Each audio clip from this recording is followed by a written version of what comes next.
ಅಗ್ನೇಶ್ವರನ್ನು ಕಾವಲಿಟ್ಟಳು. ವೀರಭದ್ರ ದೇವರು ಅವರನ್ನು ಸಮ್ಮರಿಸಿ ಬಂದರೆ ನೀನು ಬಿಡಬಾರದಂತೆ ಹೇಳಿದಳು.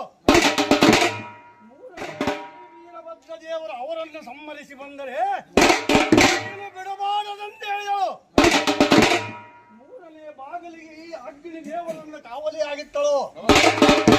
ಏ ಅಗ್ನಿ, ಅವರಿಬ್ಬರನ್ನು ಸಮ್ಮರಿಸಿ ಬಂದರೆ ಮಾತ್ರ ಬಿಡಬಾರದೆಂದು ಹೇಳಿದಳು. ಹಾಗೂ ನಾಲ್ಕನೆಯ ಬಾಗಲಿಯೊಳಗೆ ತಾನೇ ತಲೆಗೂದಲನ್ನು ಬಿಟ್ಟುಕೊಂಡು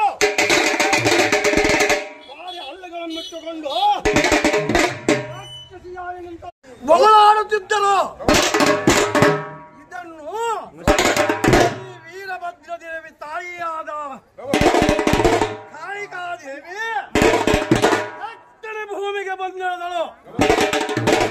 ಆ ಊರಿಗೆ ಆ ಗುಡಿಗೆ 4 ದ್ವಾರ ಬಾಗಲೆಗಳು.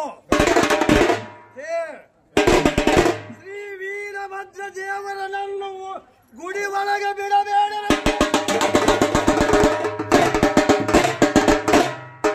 ಮೊದಲನೇ ಬಾಗಿಲಿಗೆ ತಾನು ಹತ್ತಿಕೊಂಡು ಓಡಾಡುವಂತ ಸಿಂಹ ಶಾರ್ದೂಲಾದಿಗಳನ್ನು ಕಾವಲಿಟ್ಟಳು. ಶ್ರೀ ವೀರಭದ್ರ ದೇವರು ಬಂದರೆ ಒಳಗಡೆಗೆ ಬಿಡಬೇಡ ಎಂದು ಹೇಳಿದಳು.